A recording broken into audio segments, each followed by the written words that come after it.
জামশেদপুর ম্যাচেই বড় ধাক্কা খেল ইস্টবেঙ্গল। দু ম্যাচ জিতে পয়েন্ট টেবিলের যেই ইস্টবেঙ্গল টপ পজিশনে ছিল, আজকে 3 ম্যাচের পর ইস্টবেঙ্গলের বর্তমান অবস্থা গিয়ে দাঁড়ালো 3 ম্যাচে তারা 6 পয়েন্ট এবং পয়েন্ট টেবিলের 3 নম্বর পজিশনে। এই ছোট লিগে প্রত্যেকটা ম্যাচ অত্যন্ত গুরুত্বপূর্ণ, যেখানে ইস্টবেঙ্গল প্রথম থেকেই বলেছিলাম যে বিদেশি বিভাগে একটু হলেও জামশেদপুরের থেকে পিছিয়ে থেকে শুরু করছে, কারণ জামশেদপুরের কাছে 6জন একদম ফ্রেশ বিদেশি প্লেয়ার রয়েছে যাদের কোনো রকম সমস্যা নেই। নিকোলার একটু সমস্যা ছিল, সে খেলবে না, জামশেদপুরের মিডিয়ার তরফ থেকে জানানো হচ্ছিল, কিন্তু নিকোলাকেও কিন্তু আমরা আজকে ফার্স্ট 11-এ খেলতে দেখলাম।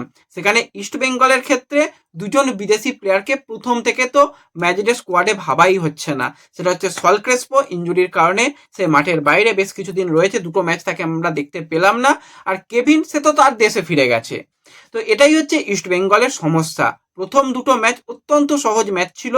যেই দিল্লির বিরুদ্ধে দেখেছিলাম, দিল্লি একদম সাধারণ দল, তাদের বিরুদ্ধে ইস্টবেঙ্গল জয় পাবে এটা স্বাভাবিক। আর নর্থ ইস্টও সেরকম কিছুই ছিল না, তাদের বিরুদ্ধেও স্বাভাবিক। কিন্তু এর পরে যে ম্যাচগুলো, সেগুলো ইস্টবেঙ্গলের জন্য কঠিন থেকে কঠিনতর ম্যাচ হতে চলেছে। যার প্রথম ম্যাচ আজকে আমরা দেখতে পেলাম, জামশেদপুরের বিরুদ্ধে ইস্টবেঙ্গল খেললো। জামশেদপুর অন পেপার অনেক এগিয়ে, এরপরে এফসি গোয়া বা কেরালা ব্লাস্টার্স ম্যাচও কিন্তু ইস্টবেঙ্গলের জন্য কঠিন ম্যাচ হবে। তো আজকে ইস্টবেঙ্গল যে হেরে গেল, ইস্টবেঙ্গল কি অত্যন্ত খারাপ ফুটবল খেললো? কোচ কি খুব খারাপ হয়ে গেল? প্লেয়াররা কি সবাই খারাপ হয়ে গেল? নাকি জামশেদপুর ইস্টবেঙ্গলের তুলনায় ভালো খেললো? সেটার দিকে তাকাতে হবে। আমি তো বলবো জামশেদপুর আজকে প্রতিটা বিভাগে ইস্টবেঙ্গলকে নিয়ে একদম খাতায় পেনে একদম পরীক্ষা নিরীক্ষা করে এসেছিল। ইস্টবেঙ্গলের প্রত্যেকটা যে খেলার ধরন, সেটাকে কিন্তু আজকে ভাঙতে সক্ষম হয়েছিল ওয়েং কোয়েল। ইস্টবেঙ্গলের মিডফিল্ডের মেন চালিকা শক্তি, ইস্টবেঙ্গলের অ্যাটাকিং লাইনের মূল স্তম্ভ মিগুয়েল ফিগুয়েরা, তাকে কিন্তু একদম বোতল বন্দি করে দিয়েছিল। তার জন্য কিন্তু একজন ইন্ডিয়ান প্লেয়ারই যথেষ্ট ছিল, সেটা হচ্ছে প্রণয় হালদার। আজকে প্রণয় কাজই ছিল, অন্য কিচ্ছু নয়। মিগুয়েল যদি মাঠের বাইরে বলও কুড়োতে যায়, মিগুয়েলের সঙ্গে সঙ্গে গিয়ে বল কুড়োতে যাবে, এরকম একদম কাজ ছিল, যেটাতে কিন্তু আজকে ওয়েঙ্কোয়েল একদম সফল। আর আজকে আরও একটা ব্যাপার বলতে হবে, রেফারি কিন্তু ফর্মে ফিরেছে।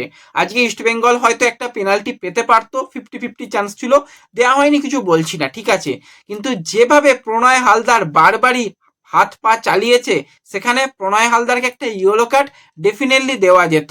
উল্টে কি করা হলো, মিগুয়েলকে যখন সবাই পিছন দিক থেকে সামনের দিক থেকে মারছে, মিগুয়েল রেফারির সঙ্গে তর্ক করতে গিয়ে মিগুয়েলকে ইয়েলো কার্ড দেওয়া হলো, কিন্তু প্রণয় হালদার খেললো, তাকে কোনো রকম ইয়েলো কার্ড দেওয়ার প্রয়োজনই মনে করলো না রেফারি। এছাড়াও প্রচুর ভুল, প্রচুর ব্লান্ডার রেফারির হয়েছে, সেটা স্বাভাবিক, এটা তো হওয়ার কথাই ছিল।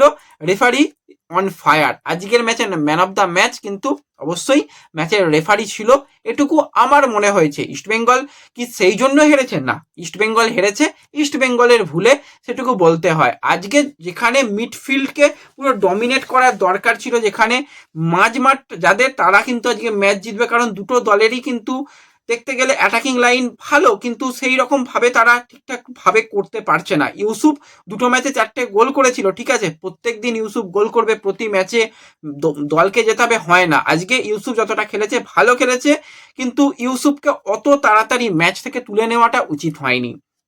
আজকে নবগত স্ট্রাইকার বা অ্যাটাকার, স্ট্রাইকার তো অ্যান্টন কোনোদিনই নয়, মূলত অ্যাটাকিং লাইনের প্লেয়ারকে নামিয়ে দেওয়া প্রথম থেকে হচ্ছে সব থেকে বড় ভুল। ম্যাচের সে যে গতি, সেই গতি মানে ভাবতেই পারছে না যে এই গতিতে ইন্ডিয়াতে খেলা হয়। তাকে নিয়ে আসা হয়েছে, জাস্ট কয়েকদিন প্র্যাকটিস করেছে, সে কোনো রকম প্র্যাকটিস ম্যাচও পায়নি। তো সেক্ষেত্রে 4 মাস বাদে তার মাঠে নেবে প্রথম থেকে খেলাটা একদম মানে আমার সঠিক সিদ্ধান্ত মনে হয়নি। এর থেকে নন্দকে বরঞ্চ প্রথম থেকে নামিয়ে দিলে ভালো হতো, তবু নন্দ ফিজিক্যাল এবিলিটি ইউজ করতো। অ্যান্টন কি করেছে? অ্যান্টন কিছুই করেনি। প্রথম দিকে একটা শট করেছিল বাঁ পায়ে, যেটা বাইরে গিয়েছিল, একটা মনে হচ্ছে মিগুয়েলকে ভালো বল দিয়েছিল, এছাড়া কিছুই করতে দেখা যায়নি। বল ক্লিয়ার করছে, সেখানেও তার কনফিডেন্স নেই। এত ধীর গতির প্লেয়ার, এত ভাবনা চিন্তা করে খেলছে। হ্যাঁ, প্রথম ম্যাচেই আমি তাকে খারাপ প্লেয়ার বলার মতন জায়গায় নেই, তাকে সময় দিতে হবে, কিন্তু এই রকম ছোট লিগে এই জায়গাতে তাকে সময় প্রথম থেকে দেওয়াটা মনে হয় না আজকে সঠিক সিদ্ধান্ত ছিল কোচ অস্কার ব্রুজনের। অস্কার ব্রুজনের কাজ হচ্ছে দলকে কোচিং করানো। অস্কার ব্রুজনকে নিয়ে কে কি বলছে, কে কি লিখছে, সেই দিকে কোচের একটু মাথা না ঘামালেই মনে হয় ভালো হবে, কারণ এই রকম একটা বড় ক্লাবের কোচিং করাতে গেলে অনেক রকম সমালোচনা শুনতে হবে। দিনের শেষে দলকে সাকসেস করতে হবে, দলকে ট্রফি এনে দিতে হবে, তাহলেই তোমাকে সবাই বড় কোচ মনে করবে। কে কোথায় কি লিখলো, ফেক নিউজ তৈরি হলো, সেই নিয়ে মুখ খোলার তো মনে হয় না মাঠের বাইরে খুব একটা দরকার, সেটা মাঠের মধ্যে রেজাল্ট দিয়ে দেখাতে হতো। আজকে সল ক্রেসপো নেই, সল ক্রেসপো না থাকলে ইস্টবেঙ্গলের মিডফিল্ডের যে করুণ অবস্থা হয় সেটা আমরা দেখতে পেলাম। অনেক দেরিতে নিয়ে আসা হলো সৌভিক চক্রবর্তীকে, সৌভিক এসেও যে এমন কিছু ভালো মিডফিল্ডে খেলেছে সেরকমটা নয়। আজকে খেলার মধ্যে খেলেছে আমি বলবো মোহাম্মদ রাশিদ, প্রত্যেকটা জায়গাতে কিন্তু নিজের সর্বোচ্চটা দিয়ে চেষ্টা করেছে। তিনজনের বিরুদ্ধে রাশিদ একা যা খেলেছে আমি বলবো অসাধারণ। ইস্টবেঙ্গলের এই দলটাতে মেন ইস্টবেঙ্গলের শক্তি হচ্ছে ইস্টবেঙ্গলের মিডফিল্ড, সল, তার সাথে মিগুয়েল, তার সাথে রাশিদ, তারা একসাথে মাঝ মাঠে খেললে কোনো ম্যাচেই ইস্টবেঙ্গলকে চাপে খুব একটা পড়তে হবে না। এবার গোল প্লেয়ারদের করতে হবে, সেটা অ্যাটাকাররা করবে। আর ইস্টবেঙ্গল আজকে একমাত্র গোল পেয়েছে, সেটাও কিন্তু এডমুন্ডের কাছ থেকে। এরকম একজন প্লেয়ার দলের সম্পদ, যে কিন্তু দলকে সবসময় একটা ভালো পারফরমেন্স দেওয়ার চেষ্টা করে। এডমন্ডের প্রথম থেকেই আমরা দেখতে পাচ্ছিলাম যে প্রচণ্ড পরিমাণে প্রেস করছে, প্রচণ্ড পরিমাণে অ্যাটাকিংয়ে সে কিন্তু মন দিয়েছে। সেই জায়গাতে কিন্তু আমরা বিপিনের একটা ক্রস, সেখান থেকে কিন্তু বল পেয়ে গিয়েছিল, সেখানে এডমন্ড কিন্তু সুন্দর ফিনিশিং করেছে। সে উইং থেকে এসে সে সেকেন্ড স্ট্রাইকার হয়ে যা ফিনিশিংটা দিয়েছে, সেখান থেকে ইস্টবেঙ্গল ফার্স্ট হাফে লিড নিয়ে এসেছিল। সেকেন্ড হাফে আমরা প্রথম থেকেই বলছিলাম অ্যান্টন এই ম্যাচের গতির সঙ্গে নিজেকে মানিয়ে নিতে পারছে না, তাকে প্রথমেই চেঞ্জ করে সেই জায়গায় মিডফিল্ডে অন্তত একজন প্লেয়ারকে নিয়ে আসা হোক, বা একজন অ্যাটাকিং লাইনের প্লেয়ারকে নিয়ে আসা হোক, বিষ্ণুকে নিয়ে আসা হোক, বিষ্ণুকে উইংয়ে, এডমন্ডকে মিডফিল্ডে করে দিল, বেটার হতো। আজকে কোচ কি পরিকল্পনা করেছিল সেটা কোচ নিজে জানে। আজকে যদি এখান থেকে ইস্টবেঙ্গল ভালো রেজাল্ট করতো তাহলে কোচকে নিয়ে প্রশংসা করতে হতো, প্রত্যেকটা চেঞ্জ নিয়ে কথা বলতে হতো, কিন্তু আজকে আমাদের সাধারণ মস্তিষ্কে যতটুকু মনে হয়েছে কোচও ভীষণ পরিমাণে নার্ভাস হয়ে গিয়েছিল। এতটা পরিমাণে চাপে কোচকে পড়তে খুব আমরা কম দেখেছিলাম। তো সেক্ষেত্রে কিন্তু আজকে চেঞ্জেসগুলো খুব একটা ভালো হয়নি। নন্দকে সুযোগ এখনও দেওয়া হচ্ছে কেন? সায়ন কি ভুল করেছে, কি অপরাধ করেছে? সায়ন তো দুর্দান্ত পারফরমেন্স রিজার্ভ টিমে করেছে, সন্তোষ ট্রফিতে করেছে, তো কেন সায়ন নয়? এখনো পর্যন্ত সায়নকে সুযোগ দেওয়া একটুও হচ্ছে না। সেই জায়গাটা দেখে সত্যি খুব খারাপ লাগছে। সায়নকে সুযোগ দেওয়ার জায়গা রয়েছে। আর আজকে এক্সকে নিয়ে অতটা পরিমাণে নিজেদের গুটিয়ে নেওয়াটা ঠিক হয়নি। মাদি তালাল ঠিক আছে, তালালের মতন খেলবে, আমরা আমাদের মতন খেলবো। তালালকে বেশি গুরুত্ব দিতে গেছে ইস্টবেঙ্গল, মেসি বাউলিকে অনেক বেশি গুরুত্ব দিতে গেছে, এইগুলো না দিলেও চলতো। এগুলো থেকে যদি নিজেরা নিজেদের যে খেলাটা, সাধারণ খেলাটা খেলতো, অনেক ভালো হতো।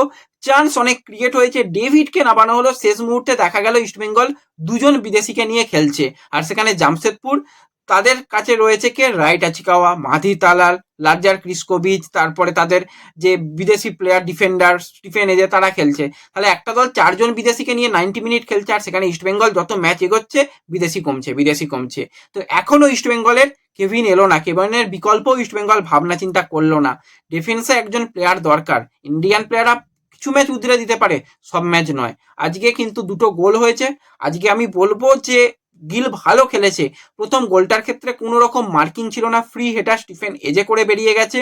আর দ্বিতীয় গোলটা সেখানে কিন্তু মাদিতালাল যেখান থেকে বল নামিয়ে দিয়েছিল, রাইট আচিকাওয়া এর আগেও এখান থেকে অনেক ভালো ভালো গোল করতে দেখেছি, সেখান থেকে রাইট আচিকাওয়া সুন্দর ফিনিশিং দিয়েছে। তো ওভারঅল ইস্টবেঙ্গল দলে কিন্তু খেলা যে খুব খারাপ হয়েছে সেরকমটা নয়। জামশেদপুর কিছু কিছু জায়গায় বেটার পারফরমেন্স করেছে। মিগুয়েল, তাকে কিন্তু এরকম প্রত্যেকটা দলই মার্কিং করার চেষ্টা করবে, সেখান থেকে কি করে বেরিয়ে আসা যায় সেটা মিগুয়েলকে ভাবতে হবে। ইউসুফকেও প্রত্যেকটা দল ভাবনা চিন্তা করবে যে দুটো ম্যাচে 4টে গোল করেছে, প্লেয়ারটার মধ্যে তো কিছু রয়েছে। আজকেও চান্স এসেছিল, ফিনিশ করতে পারতো, হয়নি ঠিক আছে, কিন্তু এখান থেকে একদম সব যে শেষ হয়ে গেল সেরকমটাও নয়। আর এখান থেকে যে অনেক কিছু প্ল্যানিংয়ে এবার পরিবর্তন করতে হবে সেটাও কিন্তু অস্কারকে বুঝতে হবে। তো ওভারঅল ম্যাচে ইস্টবেঙ্গল হেরেছে, কিন্তু আজকে অনেকগুলো জায়গা অনেক প্রশ্নচিহ্ন রয়েই গেল, তো সেগুলোকে ঠিক করতে হবে বলে আমার পার্সোনালি মনে হয়। ওভারঅল তোমাদের ম্যাচ কীরকম লেগেছে, মাদি তালালের পারফরমেন্স কীরকম লেগেছে, জামশেদপুরের খেলা কীরকম লেগেছে, ইস্টবেঙ্গলের কোন কোন ভুল তোমাদের চোখে লেগেছে আমাকে কমেন্টে জানিও। ভিডিও ভালো লাগলে লাইক শেয়ার করে দিও। দেখা হবে পরবর্তী ভিডিওতে। ধন্যবাদ।